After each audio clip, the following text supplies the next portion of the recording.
The only thing anybody's been talking about lately is the confirmation in the Nintendo Switch Lite, along with the new Switch model that has a better battery life. But it really shouldn't be all that surprising or noteworthy, because not only was the Switch Lite 2019's worst kept secret, but pretty much every successful console in the past 6 billion years has had some kind of revision. I mean, it's a great way for console makers to convince you to re-buy something you already own, partially for the improvements, but mainly so your wife doesn't divorce you for a guy who does have the upgraded model and a PP that isn't the size of a crumb. But that's neither here nor there. In fact, forget I even said anything. I was talking about someone else. But even though not all console redesigns were actually better, there's plenty of them that were. So sit back in your YouTube viewing chair, procrastinate telling your dad that you failed a surprise drug test from the T-Ball Athletic Commission, press the subscribe button if you haven't already, and allow me, the former 3rd greatest Little League T-Ball player in Tennessee, Cameron, to tell you the 10 greatest console redesigns of all time.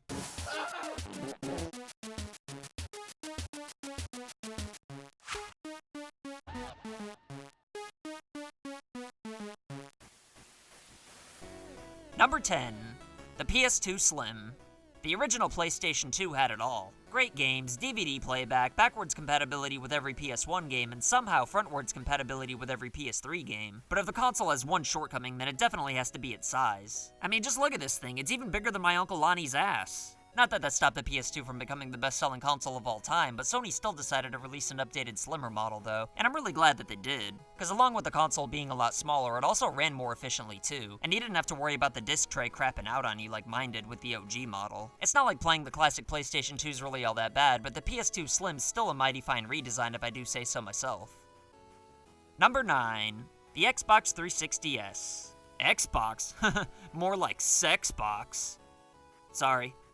The Xbox 360 is the only Microsoft console I've ever owned, and I've always hated the company ever since. Not because the console I bought happened to break, but because about half of everyone else's did as well, and I've always thought that was bullcarp. Ever since Phil Spencer took over, Microsoft's actually been pretty cool, but I have no idea how the brand stayed alive after the Red Ring dilemma. One thing that definitely helped though was the Xbox 360S, which had some pretty cool features like not breaking, and who could forget the universally beloved Kinect. It's pretty lame to praise a console's redesign based solely on the fact that it doesn't break 30 to 50% of the time. But the point of this video is not to focus on the flaws of the original consoles, and more so to focus on the best redesigns in general. And in terms of improvement over the original, you could probably make the argument that this should be number 1 based on the fact that it works. But if nothing else, the 360S looked a little better, and the touch power button was pretty cool too. But speaking of console redesigns, were the main improvements the fact that it actually works. Number 8. The NES Toploader.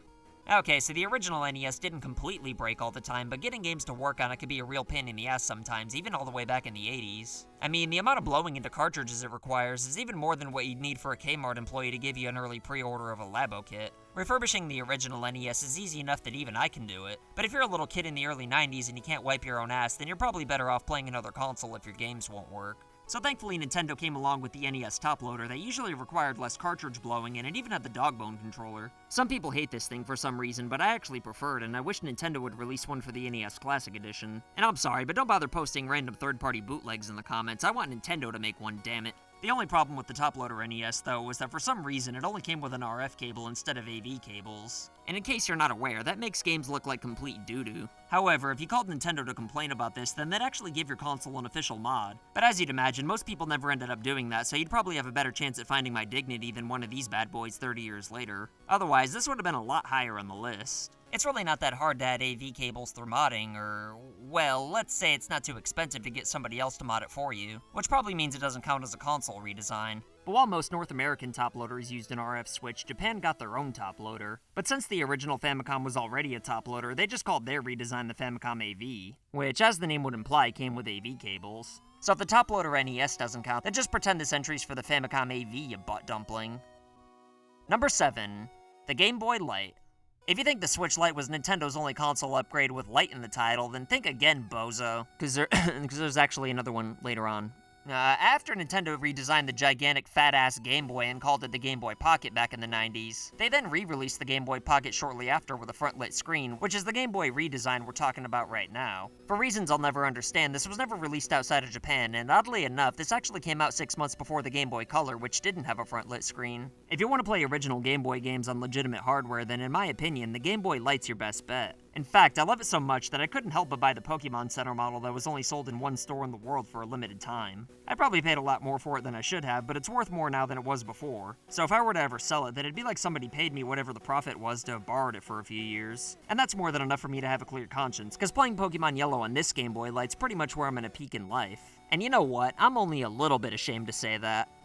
Number 6. The Gameboy Advance SP. Like I just got done saying, the Gameboy Light was awesome for having a front-lit screen, so you'd think it'd have been a necessity from that point forward, but the Game Boy Color didn't have it for some reason. Kinda sucks, but then again, the Color did come out less than a year after the Game Boy Light, so you know, maybe we could let it slide as long as they don't forget about it next time. God damn it, Nintendo! When I first saw the Game Boy Advance, I couldn't believe how awesome the graphics were for a handheld at the time. But the only reason I didn't believe it's because I couldn't see a friggin' thing on the screen. But then a few years later, Nintendo finally remembered they could light their handheld screens up and released the Game Boy Advance SP. A new model with a beautiful front-lit screen and a clamshell design, which is another thing I think every handheld ought to have. I'm looking at you, Switch Lite. Kinda sucks that there was no headphone jack, and if I'm being completely honest, I like the way the original Game Boy Advance feels in my hands. But without modding the screen, playing the original is completely out of the question as far as I'm concerned. And as if the front-lit screen wasn't enough, the Model 101 had a backlit screen, which made things even brighter. Number 5. The Genesis Multi-Mega. In my opinion, the Sega Genesis is pretty underrated, even though it's still pretty popular. The Super Nintendo was way better, but most people only seem to talk about the Sonic games and Mortal Kombat 1 having blood. And I think that sucks, because the console had a lot more to offer than that. But as great as the original Genesis model was, it's pretty weird that the front had a volume control. So it was pretty cool when Sega came out with the second model that everyone seemed to love. But the only problem with that model is that it couldn't play Sega CD or 32X games without being Lucky Pierre. I mean, just look at this setup. Not only is it probably degrading for the Genesis, but it's probably a fire hazard too. Thankfully, Sega came to their senses somewhat and released the Multi-Mega though, which is pretty much a standalone console that could play games from the Genesis 32X and Sega CD. So, kinda like a backwards compatible Sega Neptune for the 2 or 3 people who know what I'm talking about. I know there really weren't all that many must-own games for the Sega CD and 32X, but if you're trying to play a Genesis in the modern day, then the Multi-Mega's got all your bases covered. As long as you can afford one anyway. Number 4. The Turbo Express. For those of you who don't know, the TurboGrafx 16, aka the PC engine, was Hudson's wildcard console hired to kill the NES once and for all. It didn't really come close to succeeding, but it was still a pretty awesome console. But then when the Game Boy came out and started tearing ass around the backyard, Hudson looked at the success and decided they wanted a piece of the handheld market too. But rather than making compromises with their handheld and watering it down a little bit, they just said, "Frig it, we're gonna release a portable TurboGrafx 16, and somehow they pulled it off. It didn't exactly work out for them in the end since nobody knew what it was, nor could they even afford it. But damn it, this is still a badass redesign. And I know some of you are going to say that this console's not even a redesign, but if that's the case, then neither is the Switch Lite, so suck on that, Charlie. Number 3. The Sega Genesis Nomad. Nintendo might think it's hot shit for inventing hybrid consoles, but much like many other things, Sega actually did it first with the Sega Nomad. Similarly to the Turbo Express, the Nomad was made to be a portable version of a home console, which is pretty badass in and of itself. But the fact that Sega went the extra mile and included a port on top for AV cables is pretty mind-blowing, especially back in 1995. It might not have been compatible with the Sega CD, 32X, or even a second controller, but you're really not missing all that much with the Sega CD or 32X libraries. And personally, I don't have any friends anyway, so one controller is all I really need. Number 2. The DS Lite. After having a crush on the Nintendo DS ever since I played the display copy of Metroid Prime at Target, I finally mustered the courage to get one when New Super Mario Bros. Came out. And then Nintendo released the DS Lite a month later and made me look like a complete chump. But you know what, I'll forgive them because the DS Lite's pretty badass. Not only did the DS Lite have a much brighter screen, but it also had a better battery life too, plus it was considerably smaller and much less spaceshipy. It kinda sucked that Game Boy Advance cartridges stuck out like a sore thumb, but this is still another instance where playing the original model was out of the question once the Lite became a thing. Some might argue that the DSi or DSi XL should have been here instead, but losing the ability to play Game Boy Advance games for DSiWare is not at all a fair trade-off. And even if you don't care about Game Boy Advance games and you only want to play DS games, then you're still better off with... Number 1. The new 3DS. The original 3DS was pretty cool, while the 3DS XL felt like it was cheap and low quality. But Nintendo turned the heat up by a reasonable amount when they released the atrociously named new 3DS. Once you play 3DS games on one of the new models, it just doesn't feel right to not have a right thumb nub, amiibo support, and facial tracking technology for the 3 seconds a year you decide to play games in 3D.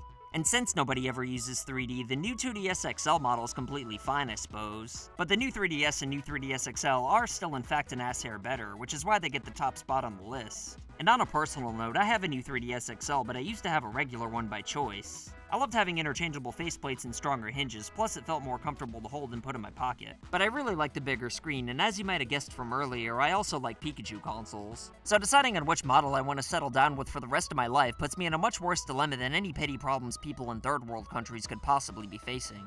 At any rate though, both new 3DS models are pretty goddamn incredible redesigns that make the original 3DS completely useless. But I'll tell you two people who are also great console redesigns are today's patrons of the day, Aaron Ayala and the Vidya Bros. Or if you'd rather show support by picking a shirt or mug up, then send pictures of videos of you rocking it to make a cameo like these badasses right here. Anyway, what are your favorite console redesigns? Is my list worthy of an award, or did I miss something crucial? Either way, let me know what your lists are in the comments below, and as always, my fat ass is gonna try my goddamnedest to respond to everybody. Don't forget to subscribe and click the bell to see more videos like this. And if you want to help this channel grow, then simply liking and sharing goes a long way. My name's Cameron, and I'll see you next time. So I want to say thank you to your loyalty, thank you for your support.